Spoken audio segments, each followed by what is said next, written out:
नमस्कार, दिल्ली न्यूज में आपका बहुत बहुत स्वागत है। चलिए देखते हैं आज की 10 फटाफट बड़ी खबरों को। लोकसभा से तीनों क्रिमिनल बिल वापस, शाह ने नए विधेयक पेश किए। संसद के शीतकालीन सत्र के 7वें दिन गृह मंत्री अमित शाह ने तीनों क्रिमिनल बिल को वापस ले लिया। इनकी जगह 3 नए क्रिमिनल बिल लोकसभा में पेश किए गए। शाह ने कहा कि संसदीय पैनल ने विधेयकों में सुधार की सिफारिश की थी। सरकार ने संशोधन लाने के बजाय बदलावों को शामिल करते हुए नए विधेयक लाने का फैसला किया। उधर राज्यसभा में भी ईसी की नियुक्तियों, सेवा शर्तों को विनियमित करने वाला विधेयक ध्वनिमत से पास हो गया। दिल्ली पर सर्दी का कोल्ड अटैक, 4 दिन में 3 डिग्री से ज्यादा गिरा पारा। राजधानी दिल्ली के न्यूनतम तापमान में पिछले 4 दिनों में 3 डिग्री से ज्यादा की गिरावट दर्ज की गई है। सुबह के समय ठिठुरन का एहसास बढ़ा है। दिल्ली की मानक वेधशाला सफदरजंग में न्यूनतम तापमान सामान्य से 3 डिग्री नीचे दर्ज किया गया। वहीं दूसरी तरफ दिल्ली के लोग भले ही बेहद खराब श्रेणी की हवा में सांस ले रहे हों, लेकिन पिछले 6 वर्षों की तुलना करें तो प्रदूषण के स्तर में कमी दिखती है। केंद्रीय वायु गुणवत्ता प्रबंधन आयोग के मुताबिक दिसंबर के पहले 10 दिनों में प्रदूषण का स्तर पिछले 6 वर्षों में सबसे कम है। भारत की पहली स्लीपर वंदे भारत अब मुंबई से दिल्ली तक का सफर महज 12 घंटे में होगा पूरा। मुंबई से दिल्ली के बीच 160 किलोमीटर प्रति घंटा की रफ्तार से ट्रेन चलाने के लिए मिशन रफ्तार परियोजना की शुरुआत हुई थी। पटरियों के दोनों छोर पर फेंसिंग जरूरी है और इसके लिए पूरे रूट पर भारतीय रेलवे की कवच तकनीक का इस्तेमाल किया जाएगा। स्पीड ट्रायल 2024 में मई तक हो सकते हैं और मुंबई से दिल्ली के बीच पहली स्लीपर वंदे भारत चलाने की संभावना है।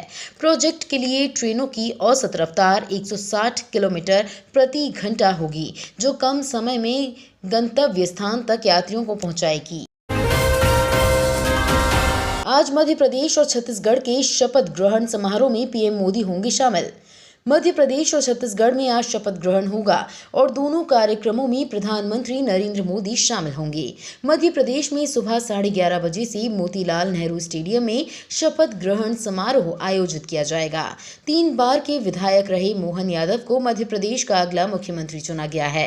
वहीं छत्तीसगढ़ के नवनियुक्त मुख्यमंत्री विष्णुदेव साय दोपहर 4 बजे साइंस कॉलेज मैदान में आयोजित कार्यक्रम में शपथ ग्रहण करेंगे। शपथ ग्रहण समारोह में प्रधानमंत्री नरेंद्र मोदी के अलावा केंद्रीय गृह मंत्री अमित शाह और भाजपा के राष्ट्रीय अध्यक्ष जेपी नड्डा समेत कई राज्यों के मुख्यमंत्री और भाजपा के वरिष्ठ नेता शामिल होने जा रहे हैं।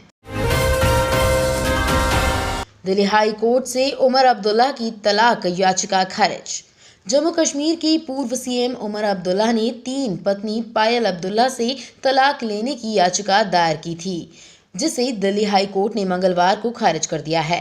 जज संजीव सचदेवा और विकास महाजन की बेंच ने 30 अगस्त 2016 को दिए फैमिली कोर्ट के आदेश को बरकरार रखा है। लोकसभा से निष्कासित महुआ मोइत्रा को अब खाली करना पड़ेगा सरकारी आवास। पैसे लेकर सवाल पूछने के मामले में लोकसभा से निष्कासित तृणमूल कांग्रेस की नेता महुआ मोइत्रा को सरकारी आवास खाली करना पड़ेगा। इसको लेकर कार्यवाही भी शुरू हो गई है। सूत्रों के अनुसार लोकसभा आवास समिति ने महुआ मोइत्रा को आवंटित सरकारी आवास खाली कराने के लिए शहरी विकास मंत्रालय को पत्र लिखा है। महुआ मोइत्रा को स्पेशल कोर्ट में शहरी विकास मंत्रालय ने आवास दिया था। इस बीच महुआ मोइत्रा ने सुप्रीम कोर्ट का रुख किया और लोकसभा से अपने निष्कासन को चुनौती दी। दिल्ली के आसमान में जटायु दिखने से साइंटिस्ट भी हुए हैरान। 3 दिन पहले की बात है, तब ठंड इतनी ज्यादा नहीं थी। रिटायर्ड साइंटिस्ट सूर्य प्रकाश ने वीकेंड पर असोला भट्टी वाइल्ड लाइफ सेंचुरी का रुख किया। वहां नीली झील के ऊपर उन्हें एक गिद्ध उड़ता नजर आया। थोड़ा ध्यान से देखने पर सूर्य प्रकाश को समझ आया कि ये तो सिनेरियस गिद्ध है, जो आखिरी बार 1969 में देखा गया था। इस लिहाज से तो 9 दिसंबर 2023 की साइटिंग और दुर्लभ हो जाती है। कोई 54 साल बाद दिल्ली में सिनेरियस गिद्ध नजर आया। प्रकाश ने इसका फोटो लिया और फिर बाद में इसकी प्रजाति की पुष्टि हुई। दिल्ली के कश्मीरी गेट में ऑटो पार्ट्स गोदाम में लगी भीषण आग से हुआ लाखों का नुकसान। दिल्ली के कश्मीरी गेट इलाके में बीती रात उस वक्त अफरा तफरी का माहौल हो गया जब ऑटो पार्ट्स के एक वेयरहाउस में आग लग गई, जिससे लाखों का नुकसान हो गया। देखते ही देखते आग तेजी से फैल गई। ग्राउंड फ्लोर पर लगी आग इतनी भीषण थी कि पहले फर्स्ट फ्लोर और फिर उसके ऊपर तक पहुंच गई। इस कारण गोदाम का ऊपरी हिस्सा ढहकर नीचे गिर पड़ा। मौके पर फायर टेंडर की दर्जन भर से ज्यादा गाड़ियां और तकरीबन 60 से ज्यादा फायर कर्मियों की टीम ने 6 घंटों की कड़ी मशक्कत के बाद देर रात काबू पाया। दिल्ली में अब नहीं होगी पार्किंग की दिक्कत, मिलेगी अंडरग्राउंड पार्किंग व्यवस्था। कड़कड़ डूमा दिल्ली मेट्रो के दूसरे सबसे व्यस्त कॉरिडोर ब्लू लाइन और पिंक लाइन के साथ इंटरचेंज स्टेशन है। इस स्टेशन से प्रतिदिन करीब 38,000 लोग मेट्रो में सफर करते हैं। इसके तहत इस मेट्रो स्टेशन पर ऑटो, कैब, ई रिक्शा सहित सभी वाहनों के लिए अलग अलग लेन की सुविधा होगी। इसके लिए दिल्ली मेट्रो रेल निगम ने टेंडर प्रक्रिया शुरू की है। यदि सब कुछ योजना के अनुरूप हुआ तो टेंडर आवंटन के बाद अगले वर्ष इसका निर्माण शुरू हो जाएगा। पुरानी पेंशन योजना को लेकर आरबीआई ने चेताया। राजस्थान, छत्तीसगढ़ और पंजाब में पुरानी पेंशन योजना बहाल कर दी गई है, जबकि कई राज्यों में इसे लागू करने की प्लानिंग चल रही है।